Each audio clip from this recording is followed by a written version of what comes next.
This client accomplished more in 5 months of coaching than he did in his previous 10 years by himself. Today, we're going to build on the discussion that we started the other day about genetics by looking at a case study of a client, Omar. So let's begin.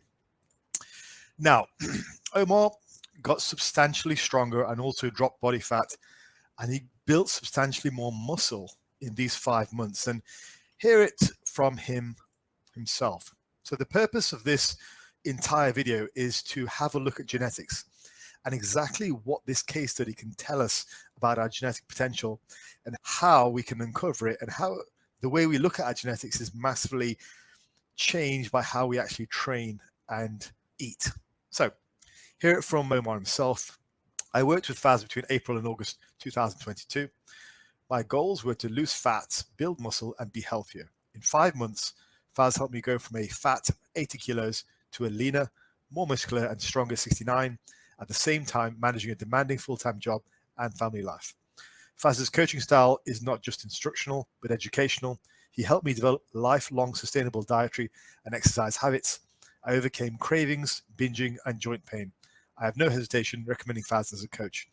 So we're going to look at a bit about how this gives us more information and tells us a bit more about how we should approach the conversation around genetics. So I think this is a great example of that. The question firstly arises, well, what was he doing so wrong before? That's the question, isn't it? But actually, Omar's situation was a very typical situation that I see. Not only do I see this from clients coming in, but I also see this from people at the gym. Typically speaking, we can summarize it in about 3 sentences. Firstly, his approach was very low volume. He followed what would be called the hard gainer school of thought, which was very low volume training. Now, as a result of it being very low volume training, it was also very strength based. The method that he followed doesn't respect hypertrophy as its own goal. It respects hypertrophy as more of an indirect effect of getting stronger. The typical, if you want a big chest, bench 3 plates. If you want a big squat, squat 4 plates, and then using that to springboard a method of training which mostly recommends low volume. Sure, squat 400, get bigger quads. It's one way to do it, sure. But then the method also dumbs it down into saying you should only really do squats and only for low volume. That's where they go wrong. So first 2 things, very low volume and pretty much just strength based. And thirdly, accepting higher body fat than necessary to push strength gains. This is also very indicative of this type of approach to training. They drive body weight really high just to push strength gains. And you guys who are my regular listeners should know that there are basically 2 vectors for making strength gains. Either you're training or pushing your body weight up. Now, there was a saying when I was younger, which was, gluttony is the last refuge of the weak. Basically what that means is, if you're not getting anything at 180 pounds, bulk up to 200 and you'll lift more. Sure, but it's not always the best way to be a bodybuilder. So typically what Omar was doing before was very low volume, strength based, and just eating to push the strength because his training wasn't good enough. And that's not to blame Omar, because it's a very typical thing that I see people doing wrong. Very typical. The same type of guy who says, as soon as I gain weight, it all goes to my stomach.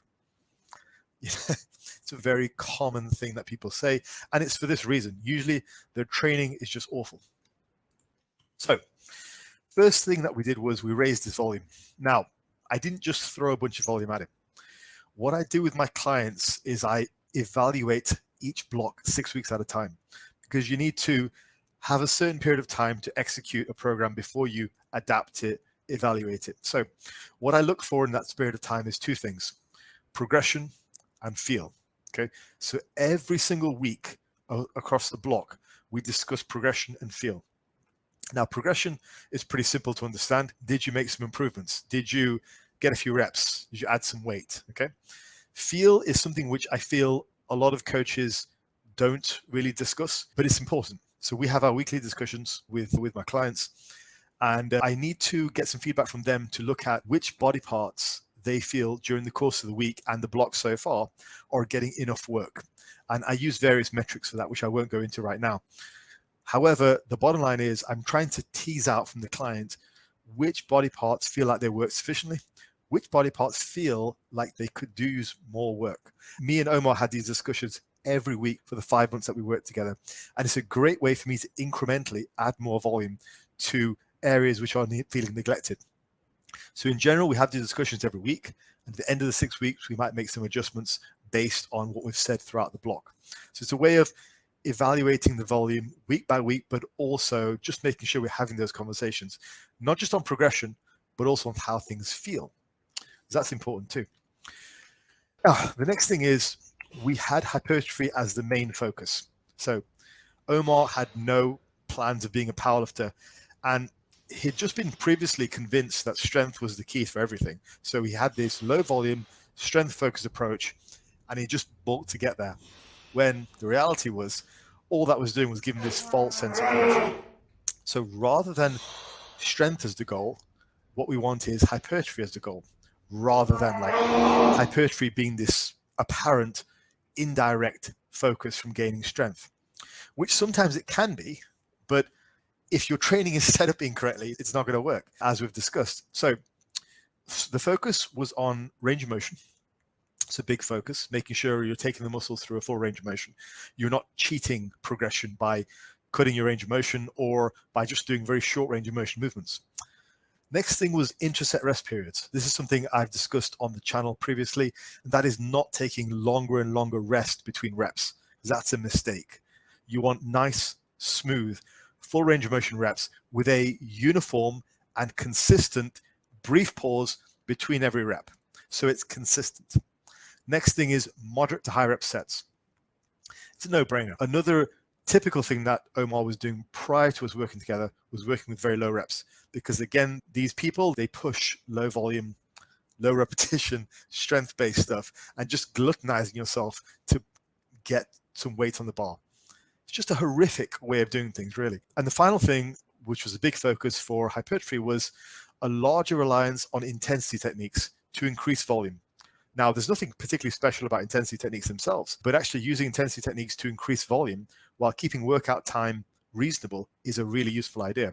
So more volume tends to be the key. Not inappropriately thrown at you, not like just slamming you with loads of volume, but again, intelligently applying, progressively loading volume where it's needed in conversation with the client. So one of the ways you can do that in a nice, acceptable way and not having the client in the gym for 2 hours is to do some intensity techniques. Supersets, drop sets, myoreps. I've covered all those in videos on my channel, so check them out. And the next thing is actually looking like a bodybuilder.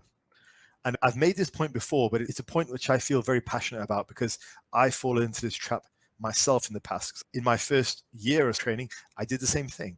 Emphasizes bulking to gain strength because their training stimulus is just pitiful.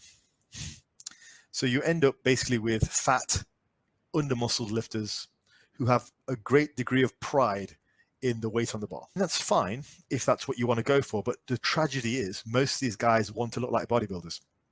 So actually emphasizing looking like a bodybuilder, and you'll notice with regards to Omar's results, he dropped body fat while gaining muscle and getting stronger. And he did that because his training was appropriate. The training stimulus was better. He was doing more. And you need to do more. If you want to send a message to your muscle to grow, you need to do enough. You can't just do a minimal amount and then just packing loads of calories. So what does all this tell us about genetics? So going back to the discussion, okay? And this entire video was not supposed to be a thumbs up for Omar. While it is that, it also teaches us a very valuable lesson about genetics. So firstly, don't accept anything less than the best from yourself. Don't listen to people who tell you your genetics are poor. More than likely, it's because they never figured out how to train.